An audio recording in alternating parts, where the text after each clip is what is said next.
Este webinar de COVID-19 y cirugía de la Fundación DAISIM con el apoyo del IHU IRCAD de Estrasburgo, Francia. A todos, buenos días. Les cuento un poco el esquema del desarrollo del día de hoy. Va a ser 1 hora de duración. Será una introducción por parte de nuestros fellows, el doctor Alan García y el doctor Juan Verde desde Estrasburgo, desde el IHU. Y luego tendremos una discusión y preguntas que le realizaremos a nuestros expertos invitados, el doctor Horacio Asbun desde Estados Unidos y el doctor Salvador Morales Conde desde España.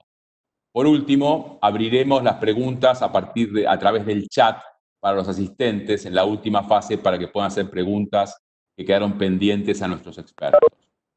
Quiero agradecer a la Fundación DAISIM y a todos sus miembros por la organización general de esto y al IHU por facilitarnos el WebEx para poder realizarlo.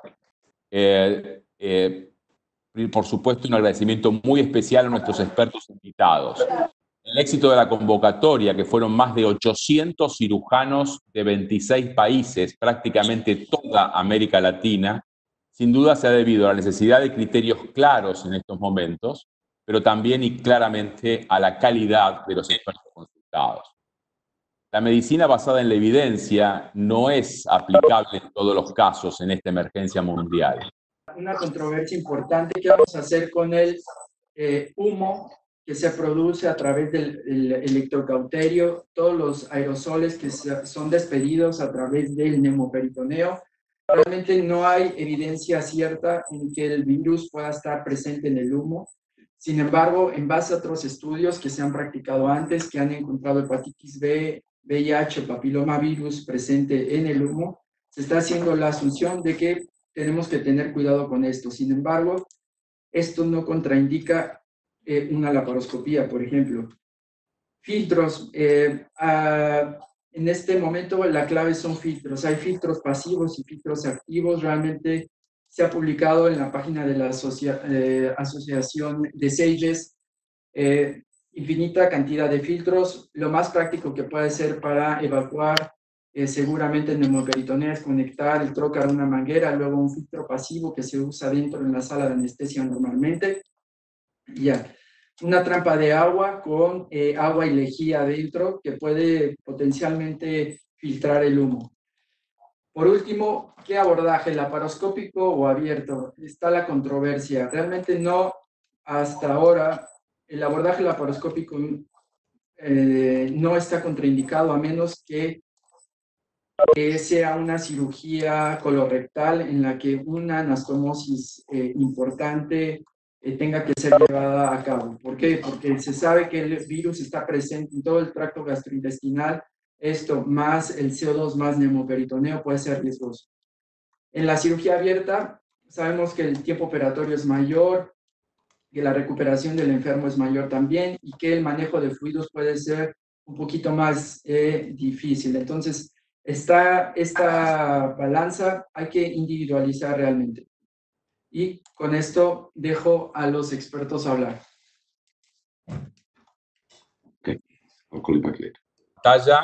Y acá sí le preguntaría a Horacio y a Salva, a nuestros expertos, primero, en líneas generales, en la categorización de hospitales de nivel 1 a nivel 5, si tienen menos COVID o más COVID, esto es útil, esto cambia demasiado rápido, es importante en qué regiones uno está, la cantidad de COVID que tiene o no. Horacio, te escuchamos. Gracias. Buenos días y buenas tardes para Europa. Gracias por la invitación. Es realmente bien saber la iniciativa de hacer un evento como este. Les agradezco a todos también la atención que han puesto en poner todos sus micrófonos en mute, porque eso permite hacer este evento de manera más eficiente. Los niveles son muy importantes, puesto que la disponibilidad de apoyo en todo sentido, desde instrumentos hasta equipo y la organización, se hace de acuerdo a en qué momento está tu ciudad, tu país, tu hospital. No hay ninguna duda que hay una variabilidad enorme y justamente con Salva y el grupo europeo y el grupo de Asia Ya hace varias semanas tenemos un grupo que nos reunimos todos los viernes y ha sido bastante impresionante ver cómo los países han ido cambiando. Y en lugares, por ejemplo, Estados Unidos, en que se sentía que tal vez esto no iba a pasar para alguna gente, obviamente ya saben lo que está pasando ahora. Así que sí, en resumen, es muy importante saber en qué estado estás y planearlo de anticipado. Todo el flujo de cirugías, cómo se hacen las cosas, dónde están los equipos, todo depende de eso. Al baño. Bien. Salva. Yo estoy sí, totalmente de acuerdo con Horacio. Bueno, sí, dime, Mariano, perdón. ¿Cómo es el pasaje de COVID-1 a COVID-5? ¿Es algo lento? ¿Es algo a veces rápido y catastrófico? ¿Cómo es esto? ¿Las cosas cambian rápido? Sí, bueno, yo lo primero que quiero transmitir es, primero, dar las gracias. Dar las gracias, es un placer estar aquí con Horacio, contigo, Mariano, con Alain y con todos los cirujanos de Latinoamérica. Es un auténtico placer y un honor. Y realmente volverse conocedor de esta enfermedad y de esta situación, pues no es agradable, pero afortunadamente con Horacio y un grupo internacional pues hemos podido compartir experiencia y pensar cómo dar consejos en este sentido. Yo creo que estos consejos son fundamentales porque hay muchas dudas y el problema que hemos tenido en España es que no da tiempo a pensar. Y en ese sentido las decisiones son difíciles de tomar porque pasar de una fase 1 a una fase 5 en algunos sitios de nuestro país, como puede ser Madrid, ha pasado en una semana. Ha pasado en una semana de tener todo el hospital lleno de pacientes COVID prácticamente. El 12 de octubre me hablaban de 1.095 pacientes ingresados COVID y más de 100 pacientes de UCI ingresados. Y esto pasó prácticamente en una semana. Con lo cual, realmente yo creo que independientemente de que hay que ir semana a semana programando, que es lo que hemos hecho en nuestro centro, que no hemos pasado de un nivel 2 en nuestro centro en Sevilla, pero hemos estado alerta en ese sentido. Y lo que sí es verdad es que tomar decisiones ahora que es complejo, es importante seguir estas recomendaciones que se han hecho a nivel internacional, que son muy, muy útiles. Lo que sí es verdad lo que dices, Mariano, ha habido un gran problema. El problema que hay, yo creo que aquí es donde tenemos que concienciar, es que este virus hay que estar preparados y muy concienciados. En Italia está muy cerca de España. Tardamos en avión menos de una hora en saltar de Valencia o de Barcelona a Milán. Y yo recuerdo decirme Andrea Pietravisa, presidenta actual de la EAES, tened cuidado, este virus no perdona. Como no se tomen medidas, va a saltar y esto no perdona. Y efectivamente fue así. En Madrid en concreto, el día 8 de marzo, que fue una manifestación multitudinaria y hubo partidos de fútbol, todo el mundo estaba normal y estábamos en una fase prácticamente 1, con menos de 5% de pacientes ingresados, y el viernes ya andaban por la fase 4. Directamente en 4 días porque hubo una concentración masiva. Con lo cual, tomar las medidas, que este es el mensaje, estar alerta, porque hay que ser muy serios con el mantenimiento social y todo esto, porque si no somos serios, como responsabilidad de persona humana de tu sitio, si no somos serios tomando estas medidas, podemos pasar en una semana, como pasó Madrid, de una fase 1 a una fase 4. Creo que lo que Salva se refiere a tener mucho cuidado incluye el aislamiento. Lo que pasa, nosotros como cirujanos estamos acostumbrados a poner un bisturí, operar y así es como solucionamos las cosas.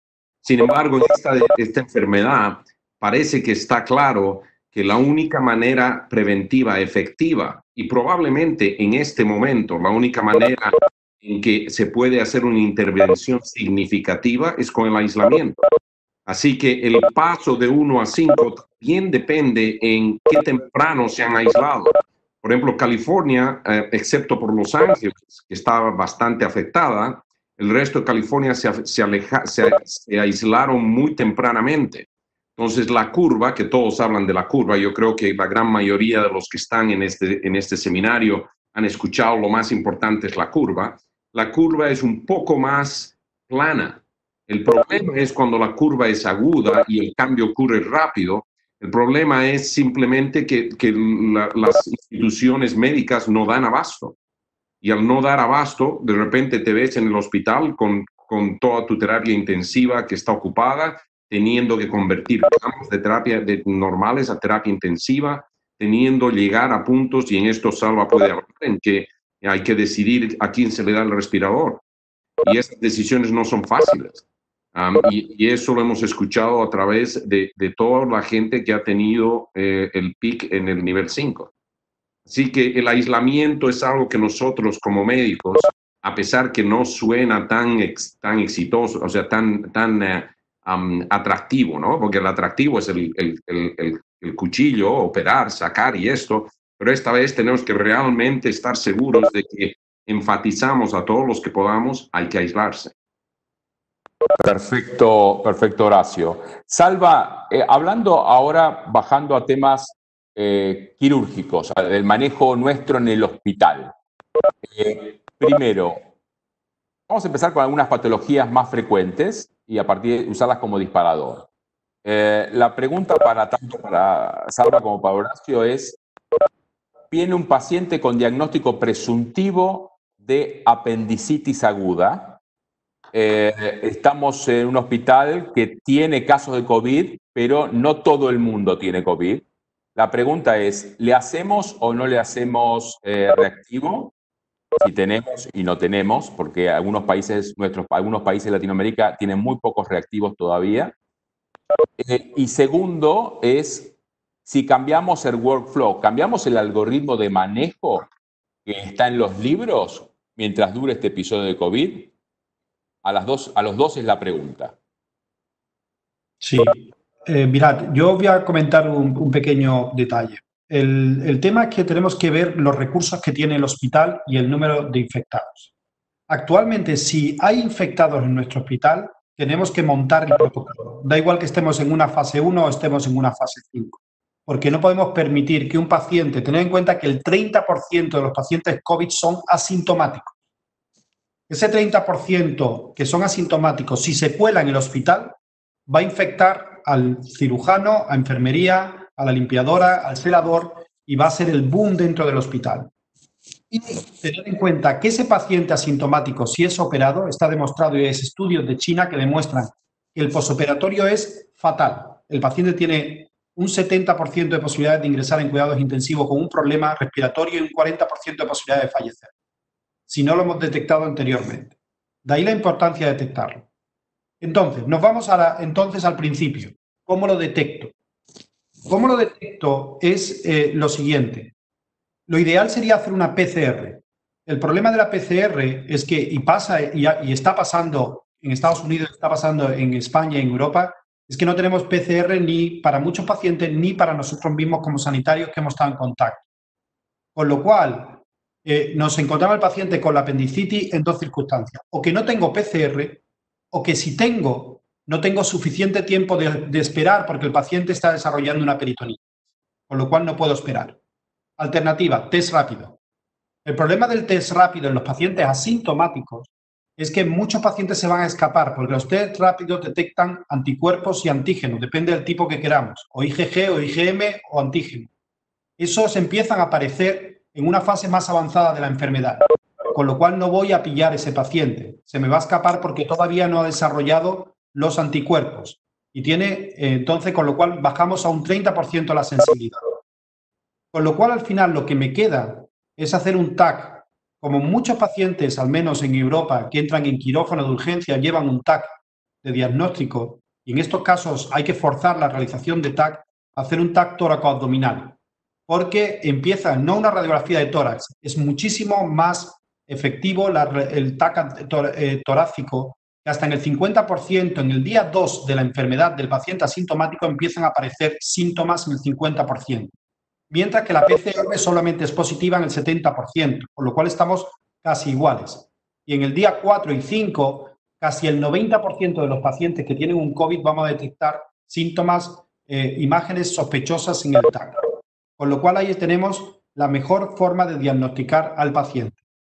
Podemos llegar y en algunos países me decís, bueno, tampoco tengo TAC. ¿Cuál es la alternativa? Pues hay un vídeo muy instructivo en la página de SAGES y en la página de AES, hecho por Andrea Pietravisa, de utilizar la ecografía en el diagnóstico de signos incipientes, usar ecografía para diagnosticar este paciente. Pero mi mensaje es sí, hay que buscarlo. Y la segunda pregunta es si cambio mi actitud. Si el paciente no tiene ni historia de contacto, ni síntomas, fundamental una buena historia clínica, ni TAC negativo, y si tengo PCR negativo, no hay que cambiar las indicaciones. Debemos hacer lo que está indicado. Debemos hacer, si es una apendicitis, tratarla. Si es una colecitis, operarla. Si es una apendicitis, operarla.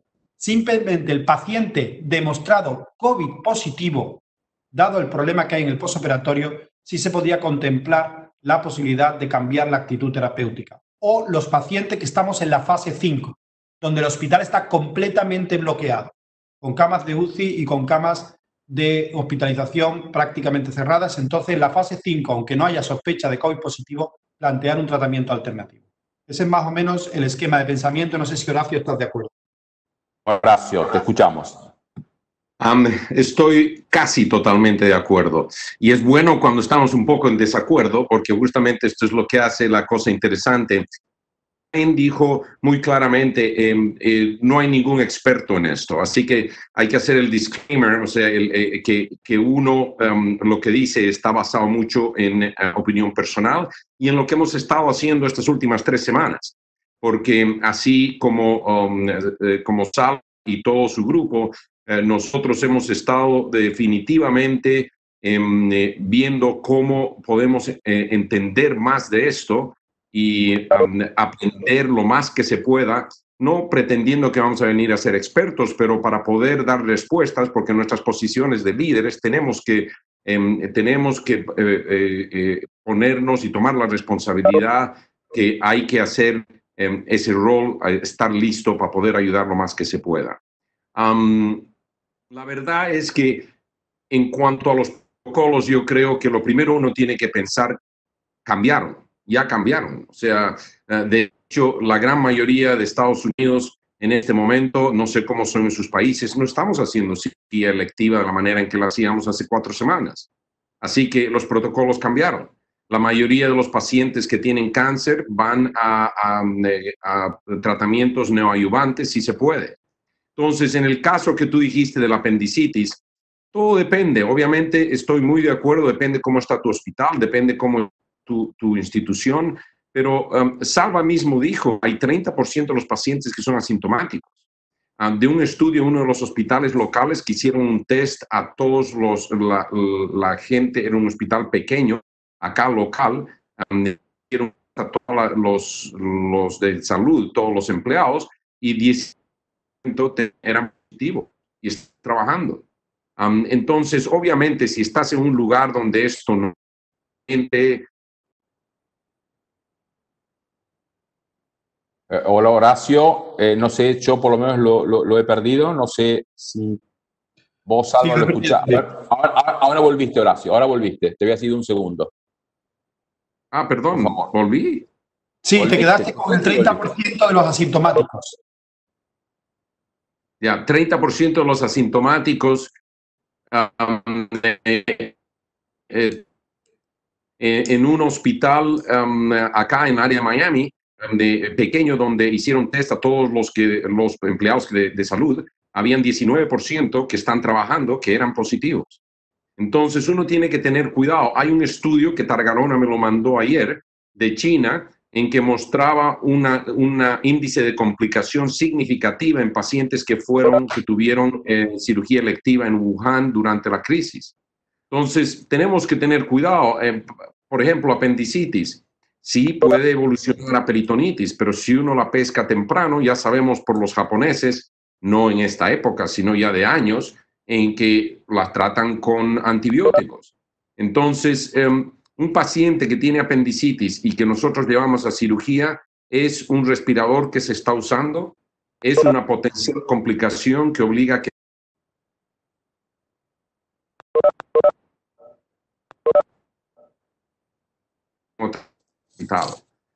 así Bien. que yo considero que uno tiene que tener cuidado con eso. Sin lugar a dudas, yo creo, me parece que en líneas generales han dicho bastante la misma línea. Yo creo que en el tema de apendicitis, un concepto podría ser tratar de empezar con antibiótico-terapia, que como bien dijiste vos, es una técnica que incluso se estaba discutiendo antes de que empezara todo esto, de hace un tiempo.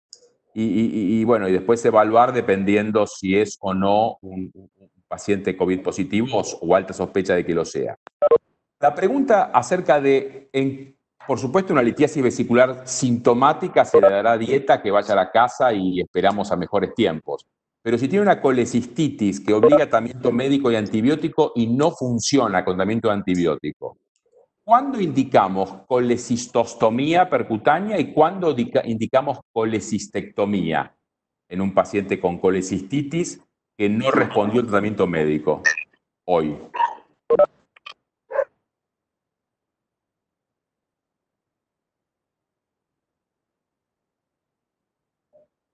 Hola, Horacio. ¿Aló? Sí. En cuanto a la colecistitis, esa es otra cosa, obviamente, si no está respondiendo al tratamiento médico, poner una colecistostomía, ahí tenemos otro problema, porque el paciente se va a la casa con un tubo que tiene que irse controlando. Si hay problemas, tiene que volver a la institución a verse, lo que la pone a riesgo. Mi opinión personal es llevar la cirugía y sacar el ciclo en ese caso. Una cosa que es interesante, y Salva puede decir esto, porque esto se habló en uno de nuestros viernes, es que por alguna razón los hospitales en Italia, y si no me equivoco también en España, no sé en qué lugar, pero Pietraviesa y Moabuquilal, decían que les bajó el número de pacientes que venían con patología quirúrgica aguda y no podían saber por qué.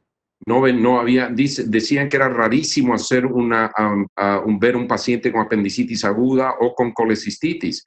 Habían teorías de que porque la gente está ahora haciendo cosas más limpias y comiendo distinto puede ser. La verdad, no tengo yo ninguna experiencia en esto. Pregunto a Salva porque eso se discutió, Salva, en nuestra llamada. Sí, yo lo puedo decir de primera mano. En nuestro hospital y en el hospital, tanto el público como el privado, el número de apendicitis, colecistitis y hernias estranguladas ha bajado dramáticamente. Nosotros hemos estado 3 semanas en redes sociales comentando que esperad que llegarán, nos da miedo, van a llegar todas las apendicitis pasadas, las colecistitis con cuadros de peritonitis, pero que va, no ha disminuido el número de forma importante. Y de hecho yo estuve hablando con José Valibrea, que es el coordinador de la sección de infecciones quirúrgicas de la Asociación Española de Cirujanos, y hablamos que tal vez, como estamos confinados en casa, nuestra dieta ha cambiado. No es la dieta del día a día, entrar, salir, tal vez mal comer en los hospitales. Y aparte, nuestro aseo ha cambiado, nos lavamos más las manos y hablábamos que no sabemos si a lo mejor la microbiótica del tubo digestivo ha cambiado. Porque una de las cosas que no hemos vuelto a ver es una diverticulitis aguda ingresada en este tiempo. En este mes no tenemos diverticulitis aguda ni en el hospital público ni privado. Y ha habido épocas de tener 6 y 7 pacientes ingresados con cuadros de diverticulitis con tratamiento. Con lo cual, realmente no sabes si de todo lo negativo se sacan cosas positivas. Ojalá no hubiera llegado esta pandemia, pero ya que está aquí, pues a lo mejor aprendemos que el manejo de ciertas patologías cambia a raíz de estudios que hagamos en esta época, pero sin duda está bajando la incidencia de procesos agudos infecciosos.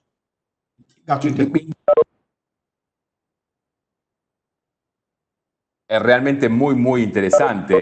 Y la pregunta es, si llegamos a tener que operar a una apendicitis o una colecistitis, primero enfocándome en estas 2 patologías, porque son las más frecuentes, después abriríamos para otras, ¿laparoscópica o abierta?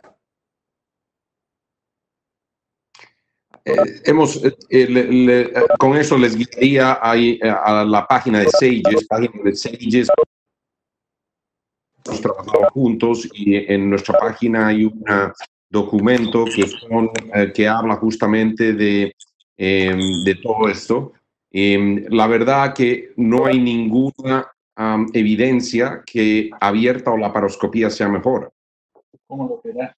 en medio de la epidemia. Ahora, con el tajo o sin el tajo. Yo en este Hola. sentido, Por favor. hola. Yo en este sentido, Mariano, ¿me escuchas? Alan, no sé si tú tienes control de los micrófonos. Si tienes control de los micrófonos, sería bueno que pongas a todos en mute. Como organizador deberías tener control de los Sí, micrófonos. por favor, Alain y Juan hagan eso. Pongan todo en mute y después nosotros desconectamos. Sí, Salva, te escuchamos. Sí, yo lo que... ¿Cómo? Perdón. Cada vez que pongo el mute, les pongo el mute a ellos también. Entonces, ustedes cada vez que quieran hablar, por favor, saquen el mute. Sí, Va a ser más fácil. Perfecto. Por supuesto. Sí, Salvador, te escucho. sí, yo lo que venía a comentar en ese sentido es que ha habido, incluso creo que la Asociación Británica salió un comunicado diciendo que no se deberían hacer los procedimientos por laparoscopia.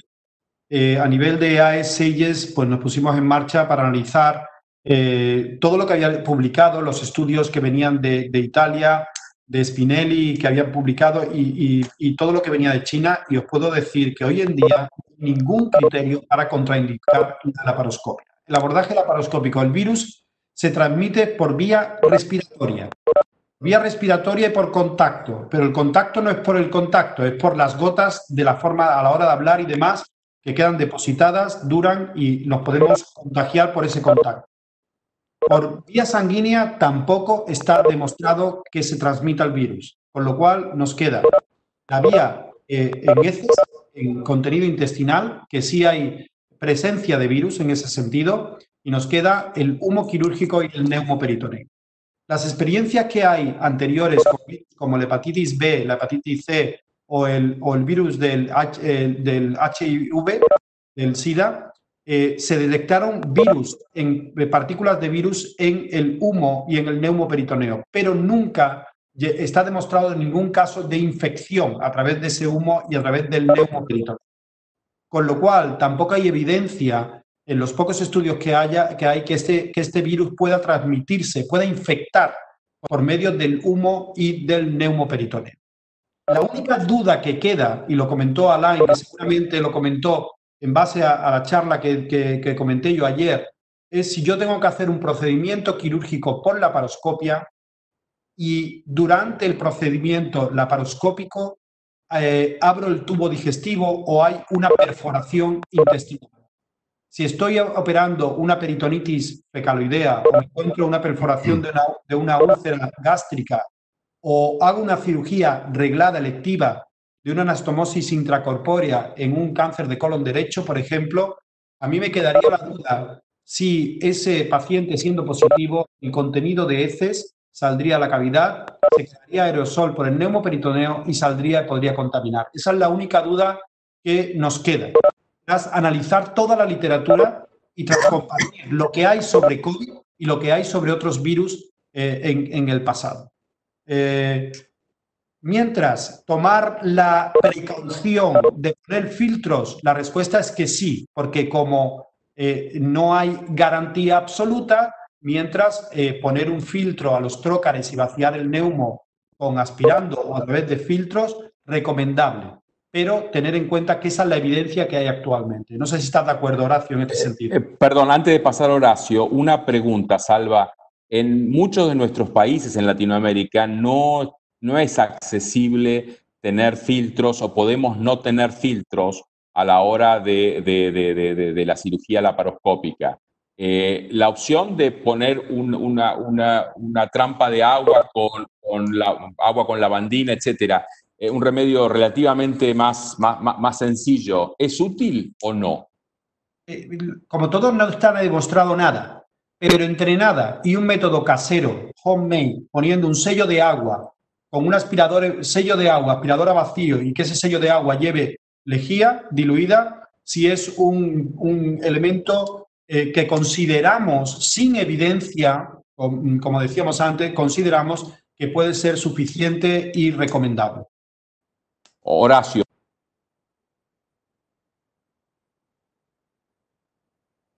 El micrófono.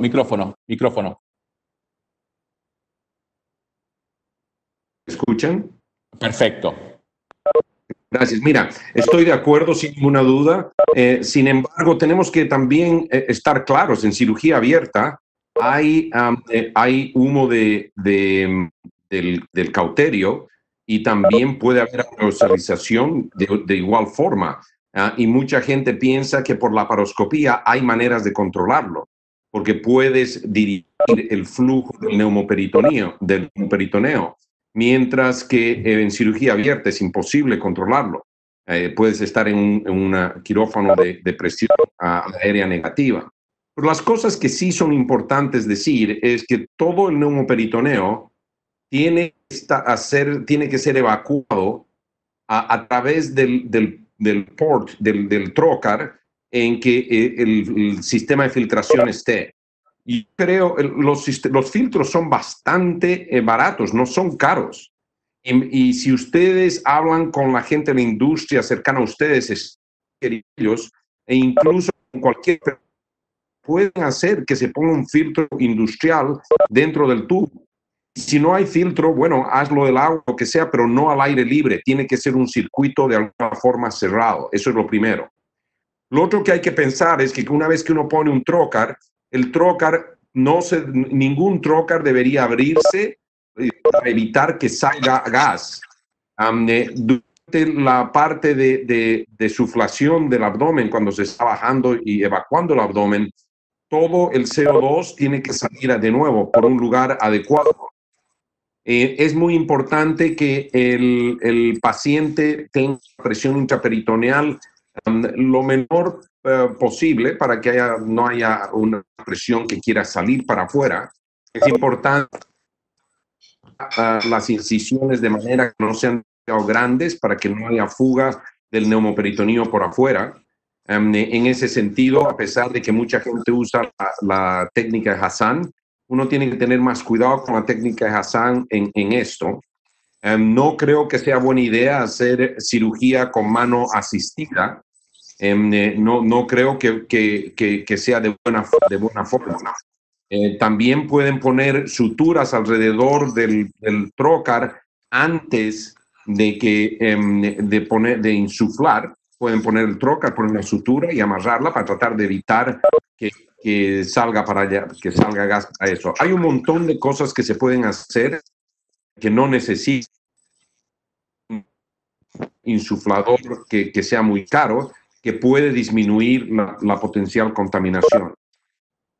En cirugía abierta, si uno está usando el cauterio, yo creo que es muy importante que el ayudante agarre el tubo de aspiración y lo ponga muy cercano donde se está usando el cauterio. Y yo haría esto para todos los pacientes si estás en una área o en un hospital donde hay COVID. Estas cosas no son algo que gasta dinero, no son algo que cuesta mucho hacer, es simplemente que hace que uno se demore más. Pero en estos tiempos no son tiempos de tratar de batir los récords de velocidad de cirugía. Sí, sin duda. Perdón, mientras hago la nueva pregunta, te pediría a Alain y Juan si pudieran poner el chat para que la gente pudiera ir escribiendo sus preguntas y yo las pueda tomar y pasárselas a nuestros expertos. Por favor, habiliten el chat y pónganlo. Mientras hacen esto, yo les quería preguntar, y con pacientes oncológicos, ese paciente que le hicimos quimioterapia, una neoadyuvancia y cayó que justo estaba en el momento para operarlo en estos días. ¿Qué hacemos con ese paciente?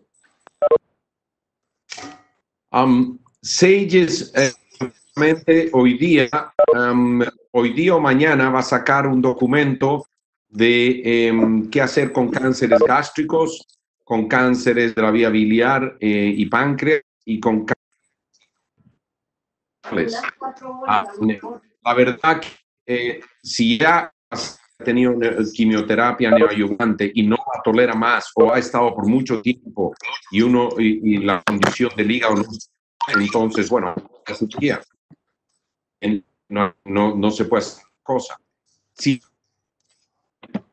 pero hay una sospecha de ser muy alta.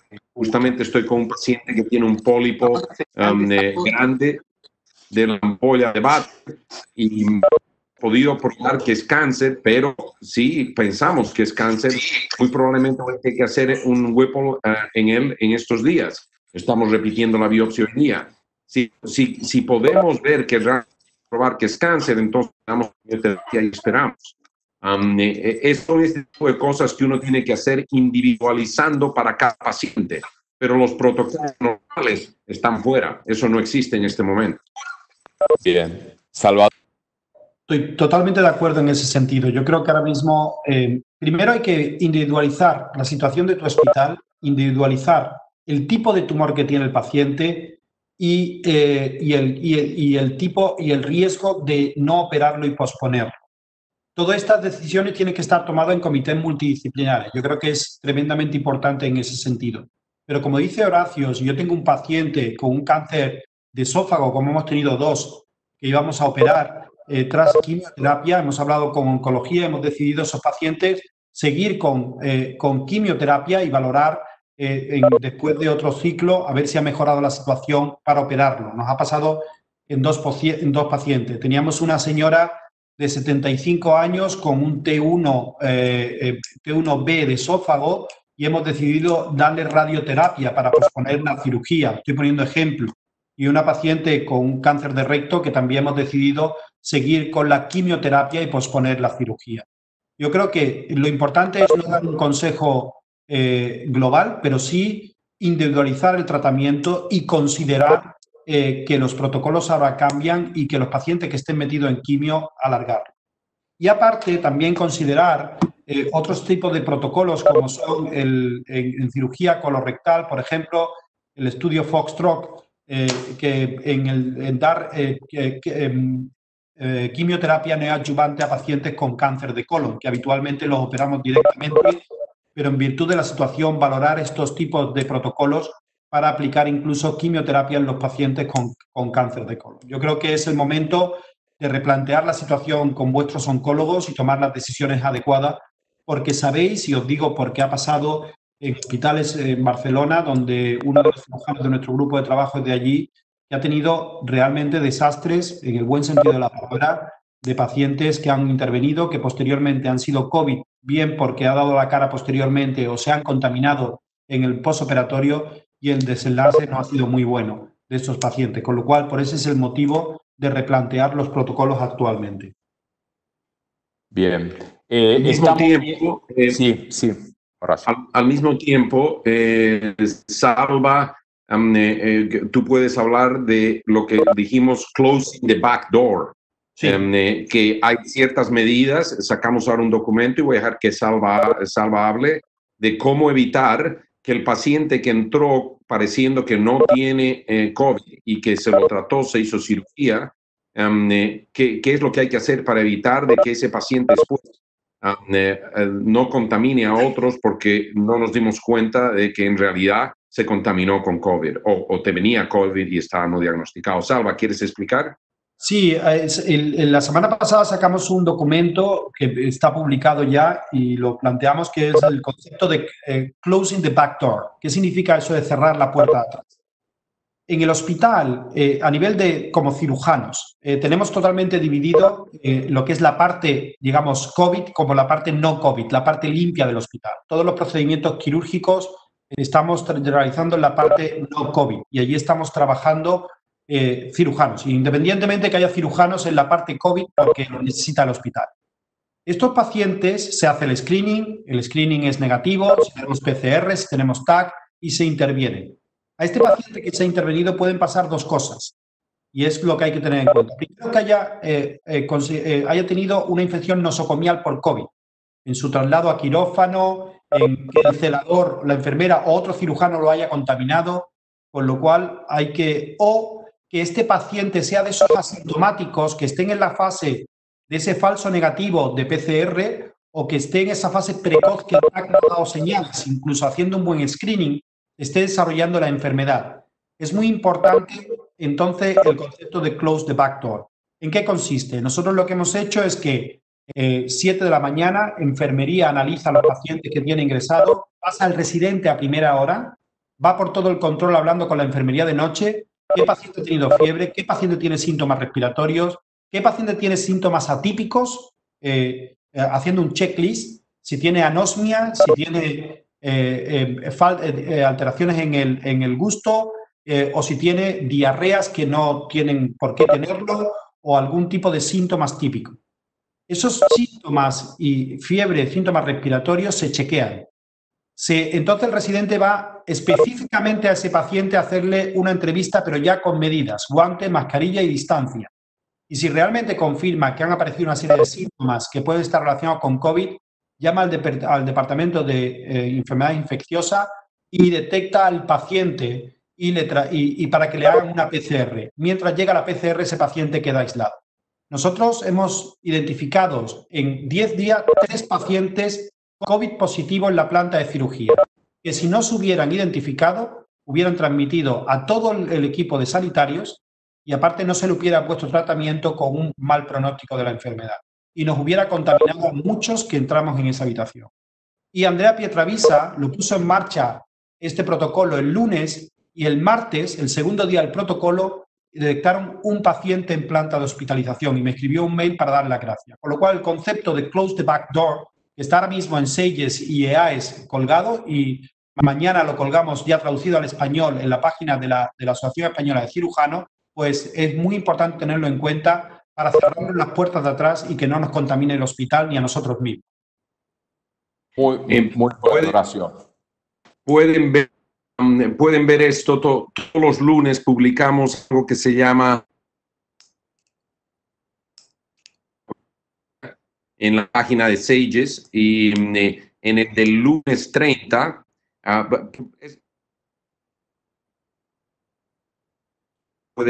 se puede seguir, y en el de lunes 30 de actor y hay Horacio, puede ser que estés alejado de la fuente de Wi-Fi, que se corta tu comunicación. ¿Podrá ser? No. Institución, así que debe ser algo más. Yo Bien. los veo perfecto. ¿Me escuchas? Vos lo ves bien, vos lo ves bien, perfecto. Sí. Les cuento sobre las preguntas de la gente, porque tenemos un tema. Si bien el Webex está hecho para recibir mucha gente, no tenemos experiencia de centenares de personas simultáneamente, como estamos viendo ahora. Que estamos teniendo números realmente enormes de asistentes a esto. Entonces, no habilita poder hacer el chat de preguntas, se ve que cuando hay tanta cantidad de gente conectada. Por eso, a los que tengan mi iPhone pueden hacerlo. Sí, Juan. Doctor, hicimos una encuesta y por encuesta mandaron las preguntas. Hay 37. Bueno, si me las podés mandar, por favor, así las vamos haciendo. Mientras me está mandando esto, Juan, una pregunta, porque muchos cirujanos en todo el mundo y en América Latina hacen también endoscopía. ¿La endoscopía es más riesgosa que la laparoscopía y la cirugía abierta para los pacientes y para los médicos? ¿Tendríamos que evitar endoscopías terapéuticas o no? Sobre todo altas. Sin ninguna duda, la endoscopía es, de mi punto de vista, una de las cosas en que más uno puede exponerse. Está demostrado que el virus se puede recuperar del tracto digestivo, incluso días después de que el test de la garganta sea negativo. Así que poner un endoscopio, ya sea por la boca o una colonoscopía o sigmoidoscopía, uno tiene que tener todo el equipo de protección. Ahí uno no puede tener una filtración del gas ni nada como lo tenemos en la laparoscopía. Y sí, siempre va a haber una filtración del aire que uno pone en la endoscopía. Así que sin ninguna duda, en esto no se puede filtrar, pero sí se puede proteger la persona que lo está haciendo. Y al decir proteger la persona que lo está haciendo, ¿me escuchan todavía o no? Sí, te escuchamos perfecto ahora. Yes. Alguien puso el background de una computadora y pero la otra vez cuando hicieron eso me desconecté. Digo que es muy importante, ya sé nosotros muchas veces no damos importancia a este tipo de cosas, pero es muy importante que vayan al lugar de SAGES o EAES o el CDC, el Centro de Enfermedades Infecciosas, para ver cómo uno tiene que ponerse y sacarse el equipo protector, lo que se llama el PPE, Protective Personal Equipment. Porque hay datos tan sencillos, y no les voy a decir todo en esta conversación, pero hay datos tan sencillos como si uno va a hacer cirugía, después de lavarse las manos y secarse, hay que ponerse doble guante, pero el primer guante es aconsejable que uno se lo ponga antes de ponerse el gown, la bata operatoria. ¿Por qué? Porque al sacarse las cosas, si uno tiene dos guantes, se saca el primer guante y después con el segundo guante se tiene que sacar la bata y ese segundo guante ya va a estar contaminado. Y al sacárselo, entonces, si se lo ha puesto debajo de la bata, tiene una parte del guante que no está contaminado y se lo puede sacar. Ese es un pequeño detalle, pero, por ejemplo, es algo que puede ayudar mucho. La manera como sacarse la máscara es muy importante. Hay gente que rehúsa las máscaras. Hay también un video que hemos puesto en SAGES en que uno pone como una pequeña caja de plástico, se la pone encima y saca la máscara, la amarra por afuera, saca la máscara por el otro lado y después ya agarra la caja. Y la máscara está completamente ahí y al ponérsela de vuelta, se vuelve a poner así y se lo pone para atrás. O sea, para tratar de evitar tocar la parte que está contaminada en la máscara. Son pequeños detalles que parecen tontos, pero no lo son, puesto que con este tipo de contaminaciones tenemos que ser extra cuidadosos con todo el equipo que nos ponemos y nos sacamos. Totalmente. Mariano, yo en ese sentido... Así, Salva. Sí, simplemente comentar que en mi hospital se pararon las colonoscopias y gastroscopias diagnósticas y en cambio solamente se hacen las terapéuticas donde hay un grado evidente de beneficio, donde hay un procedimiento terapéutico endoscópico. Eso es lo primero. Y con respecto al tema en este sentido, también hacer hincapié en que hoy en día, ahora mismo, en las condiciones que estamos, por eso no recomendamos realizar un TAPME. En este sentido, es mejor hacer el procedimiento de la decisión completa del mesorrecto por vía laparoscópica completa y no hacer TAPME. Y el TAMIS, que lógicamente hay un beneficio, está claro que hay que seguir haciéndolo, pero son pólipos con displasia que hay que valorar qué tiempo se puede demorar para hacer un TAMIS para la extirpación de un tumor por vía transanal. Porque ahí el aerosol sí es un aerosol peligroso. Perfecto.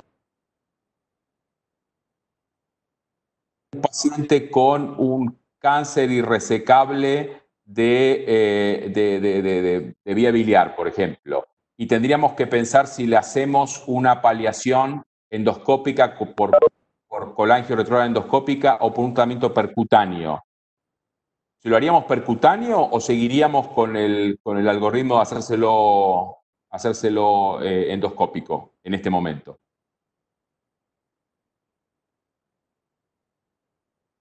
Horacio, ¿estás desconectado? Horacio. Definitivamente endoscópico, puesto que tú no quieres tener este paciente con un tubo afuera, que si tiene una complicación del tubo o tiene que venir para mantenerlo, lo importante es tratar de evitar que el paciente dependa del cuidado médico por un periodo de tiempo. Así que haría endoscopia. Enviar la foto. Perfecto. Les propongo algo, Salvador y Horacio. ¿Les parece que hagamos un ping-pong de preguntas y respuestas con preguntas que me van llegando? Sí. O sea, les tiro preguntas lo más cortas posible y espero respuestas lo más cortas posibles. Pregunta. ¿Hay que tener un quirófano para pacientes COVID positivos y otro para COVID no positivos en nuestros hospitales? Sí.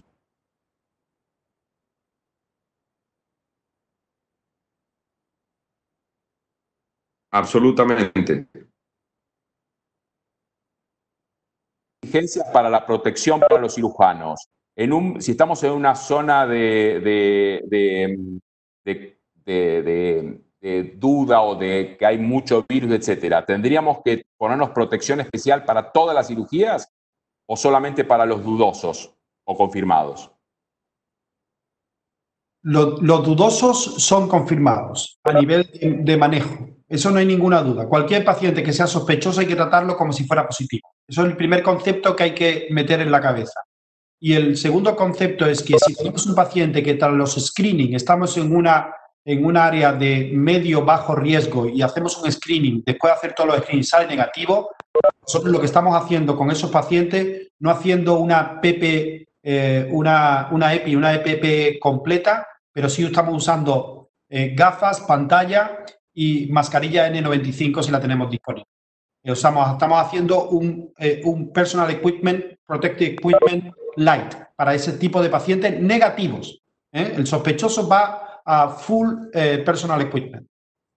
Perfecto. A todos nuestros pacientes en este momento de COVID, tendríamos que, si no podemos acceder a tener pruebas rápidas o PCR, etcétera, ¿le tendríamos que hacer, si tenemos disponible tomografía a todos los pacientes que vayamos a operar?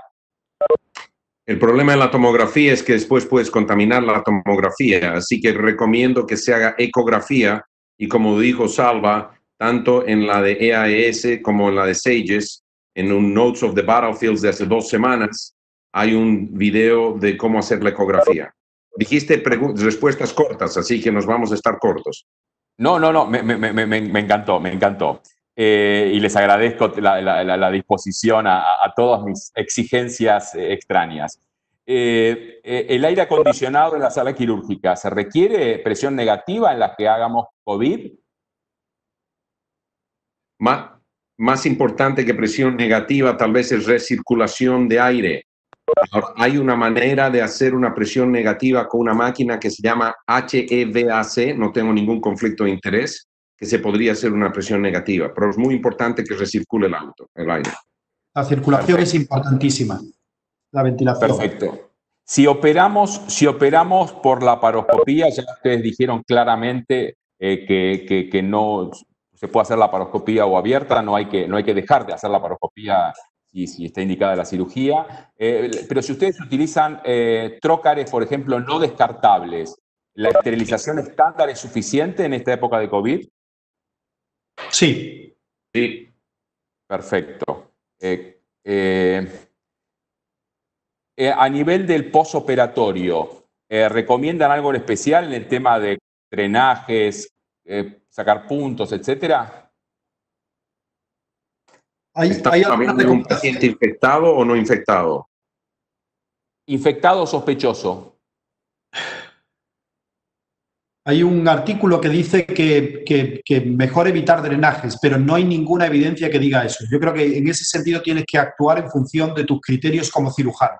Lo único sí es verdad que en los pacientes COVID positivos, los pacientes altamente sospechosos o áreas de mucha complejidad, evitar las anastomosis de altísimo riesgo.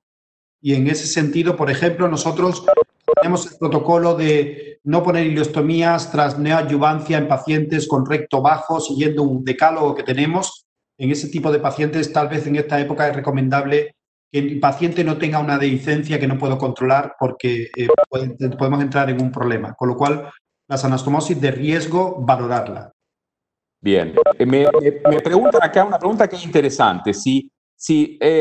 Claramente, si hay sospecha o es positivo, y como bien dijo Salva, si hay sospecha, hay que tomarlo como que es positivo. Por supuesto, vamos a tomar toda la protección. Si el paciente no tiene sospecha, no pudimos tomarle PCR porque no teníamos, etcétera. ¿El barbijo quirúrgico solo es suficiente para ese subgrupo de pacientes si tenemos COVID en terapia o en el hospital en otra región? ¿O tendríamos que usar por lo menos una N95? Recomendación N95. Horacio, ¿tu opinión sobre eso? El paciente no sospechoso. Recomendación, para mi recomendación, N95 seguro. Sin embargo, no sé si esto es verídico o no y no sé qué países en Latinoamérica lo tienen. Hay y esto me voy a expandir un poquito porque puede ser útil a los que lo tengan. El papel con que se envuelven las cajas de esterilización. Yo he estado en países en Latinoamérica que es con tela, pero hay otros países que es papel, que después se bota. Sí. Ese papel se lo está haciendo máscaras y dicen que puede ser tan bueno como una N95. Por ahora no está aprobado, pero si no tienen N95 y tienen ese papel, podría ser una opción.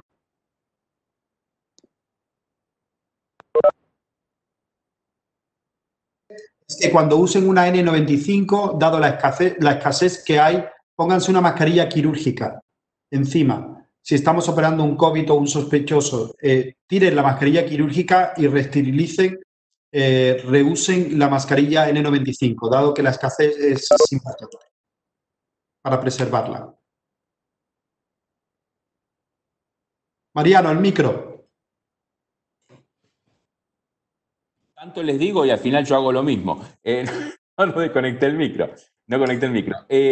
Acá varios me preguntan también, y es interesante, y es cierto. Y creo que la respuesta es usar presión lo más baja posible durante la laparoscopía. Que cuando uno pone, por ejemplo, el aparato de sutura mecánica o algo durante la laparoscopía, siempre hay un poco de pérdida de aire en el trocar. Y ahí no se puede poner ninguna trampa de agua, ningún filtro. La solución es bajar la presión lo más que se pueda.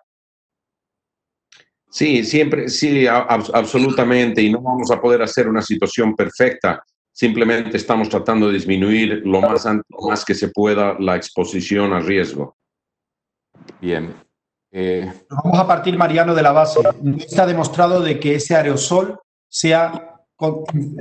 tenga potencial de infectar. Con lo cual, tampoco hay que ir al extremo radical, porque no está demostrado. Baja la presión, mételo, dirígelo de otra forma, pero... No, y para mí es muy importante, y con esto creo que resumo muchos de los que están haciendo preguntas en una sola pregunta.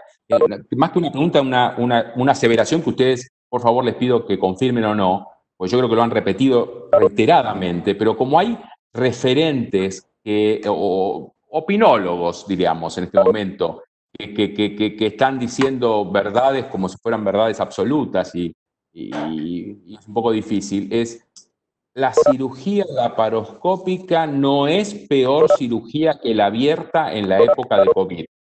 ¿Podemos afirmar esto o podemos afirmar? ¿Podemos recomendar con la poquísima evidencia disponible hoy?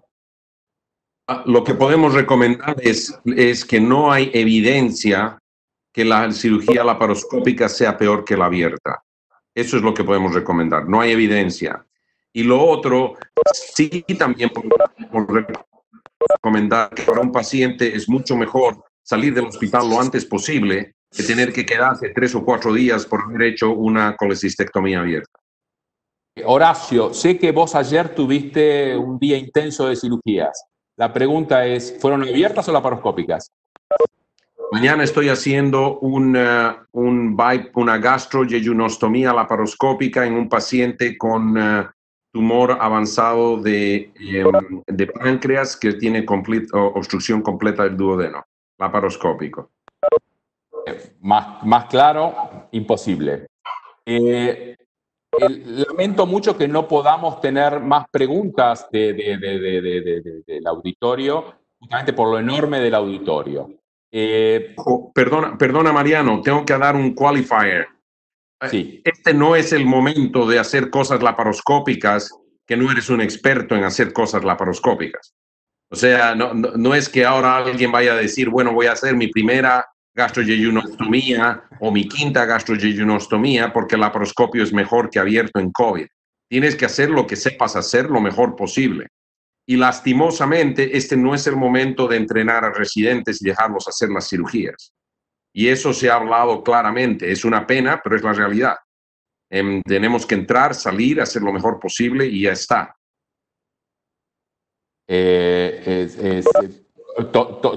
Totalmente, y creo que esto es muy importante. No es tiempo de hacer cirugías más largas o enseñar, etcétera, y no es tiempo para empezar a crear nuevas técnicas. Hay que hacer lo que hay que hacer y rápido y bien. Perdón que es un poco irregular esto, pero quiero tratar de aprovechar en un par de minutos antes de terminar.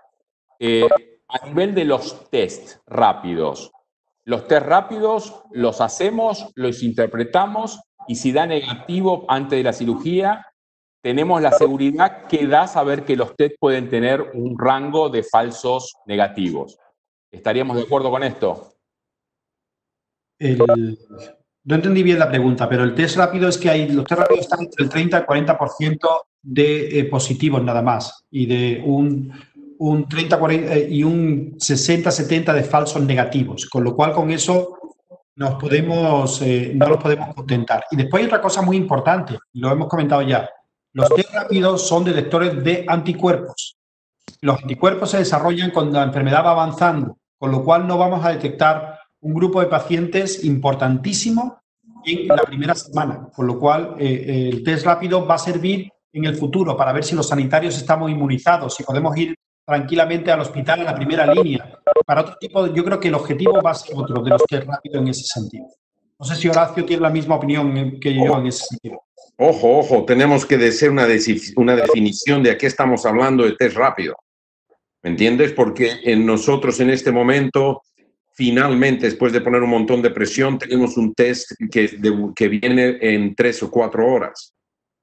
Que es hecho, de nuevo, no tengo conflicto de interés, es el hecho con una máquina Abbott, que es el test que se hace nasofaringeo, y no creo que ese sea el mismo test de que estás hablando tú. El tuyo, el que tú estás hablando, es serología, ¿no es cierto? Es serología de anticuerpo y de antígeno, es el que me refiero, que es el que a nivel, pero es verdad lo que tú dices, ya hablamos el otro día de test rápido de otro concepto, pero si es test rápido, cuando hablamos de test rápido hay que definirlo muy bien, como dice Horacio, si es de anticuerpo y antígeno, lo que yo he comentado. El otro tipo, el que va a comentar Horacio ahora.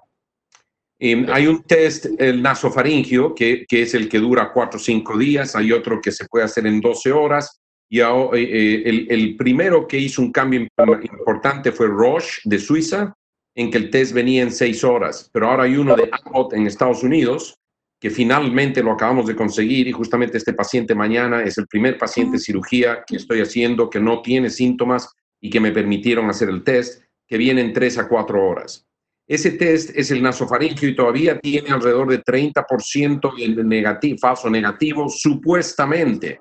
Pero como nos dijo Nicolas de Martin, de Suiza, en Suiza tienen 96% sensitividad. Y creo que todo está directamente relacionado a quién hace el test. Porque él nos decía que hay que poner ¿cómo se llama? El Q-tip. El swab, hay que poner el swab 6-7 centímetros y la persona que lo hace tiene que estar muy bien entrenada para hacerlo. Así que el falso negativo puede ser no por la máquina o el test, sino cómo se sacó el ejemplo, el ejemplo. No el ejemplo, ¿cómo se llama? La muestra. Bien. Bueno, a toda la gente que se ha anotado y ha estado desde México a Argentina, Chile, y a toda la gente lo va a poder ver esto una vez que lo editemos, la parte que estaba con muchos ruidos al principio, y dejemos la parte de la discusión, que creo que ha sido muy interesante. Creo que va a ser muy útil para los cirujanos latinoamericanos. Realmente una felicitación para nuestros fellows en el IHU, de todo lo que han hecho, la experiencia. Si bien en el IHU IRCA tenemos una amplísima experiencia en online, etcétera, nunca se hizo para tanta cantidad de gente en forma simultánea. Y realmente lo han ido aprendiendo sobre la marcha y lo han llevado muy bien. Y realmente un abrazo a la distancia y un agradecimiento infernal a Salva y a Horacio porque realmente han dado todo este tiempo para nosotros los médicos que estamos en Latinoamérica, nos ha sido muy útil. Muchísimas gracias a todos. Horacio, un minuto final, y Salva, un minuto final, y terminamos. Salva, ¿quieres ir tú primero? Yo encantado. Yo simplemente lo que me gustaría, bueno, primero dar las gracias. Es un placer estar con vosotros y poder compartir. Segundo, yo creo que se ha trabajado mucho tanto en la sociedad científica como SEIES, EAES, como la Asociación Española de Cirujanos. Tenéis esos tres puntales para consultar porque hemos resumido toda la evidencia. Antes de empezar a buscar si debo hacer la laparoscopia o no, todo está resumido. Mirarlo ahí. Y después otro consejo a toda Latinoamérica. La infección está empezando. Yo espero que las medidas que habéis tomado precozmente funcionen. No se hizo en Italia, no se hizo en España, no se hizo en UK, no se hizo en Francia, no se hizo en Estados Unidos y parece que Latinoamérica lo ha hecho con tiempo. Como me decía Andrea Pietravisa antes de que llegara a España, estar atentos. El virus es mucho más peligroso de lo que pensamos. Seguir las medidas, estar atentos, no relajaros, porque no queremos que ocurra la desgracia que ha pasado en otros países, con lo cual yo creo que estáis haciendo las cosas muy bien en Latinoamérica porque vais por delante y seguir trabajando duro. Y cualquier cosa, sabéis que mi email y mi forma de acceder a mí, cualquier cosa que necesitéis, estoy a vuestra disposición para lo que queráis o cualquier duda. Muchas gracias. Gracias, Salva. Horacio. Salva, estoy de 100% de acuerdo contigo. Y de nuevo, esto no es que seamos expertos, sino que la posición que Salva tiene y la posición que yo tengo nos ha, no voy a decir forzado, pero demanda y esto detrás nuestro que ha permitido poner esos documentos, y el objetivo de esos documentos es para que ustedes vayan a la página de SAGES, vayan a la página de EAES o de la Asociación Española y vean esto. Eso número uno. Número dos, también estoy 100% de acuerdo con Salva. Ustedes tienen tiempo. Estados Unidos es el ejemplo claro. Nosotros teníamos tiempo y la mayoría de lugares no lo hizo bien. Los lugares que lo han hecho bien van bastante tranquilos por ahora. No completamente, pero bastante. Pero hay algo más que quiero decirles, que justamente esto fue lo que dije ayer en nuestro webinar de SAGES. Somos cirujanos. Al ser cirujanos, tenemos nosotros la capacidad innata de ser líderes. Este es el momento en que tenemos que ser líderes. Eso no significa que Salva o yo o cualquiera o Mariano no tengamos miedo. Obviamente tenemos miedo. Tengo miedo del paciente que voy a operar mañana. Pero ¿qué vamos a hacer? Tenemos que hacerlo. Y no solo a nivel de nuestros pacientes, sino también a nivel de nuestro equipo. Tenemos que asumir nuestro rol de líderes que hacemos todos los días y que tenemos todos los días. Hacemos decisiones difíciles. Este es el momento de hacer decisiones difíciles. Y todo esto un día va a pasar. Y esperemos que Mariano organice otro de estos, un día que pase todo esto y que todos estemos con una copa de vino celebrando. Y lo último, con esto termino, denos feedback a Mariano, que fue el que organizó esto, y a nosotros, si esto les ha servido, qué otras cosas les hubiera gustado escuchar. Y de esta forma podemos organizar este tipo de eventos con todo el apoyo que tanto Mariano, Salvador o yo tenemos detrás nuestro, porque esto es un esfuerzo de equipo. Nosotros estamos dando la cara, pero es un esfuerzo de equipo. Muchas gracias a todos. Pues muchas gracias a ambos. Después de lo que ha dicho Salva y Horacio, no puedo agregar más nada. Chao a todos. Por favor, hagan feedback a través de las redes sociales. Gracias. Chao.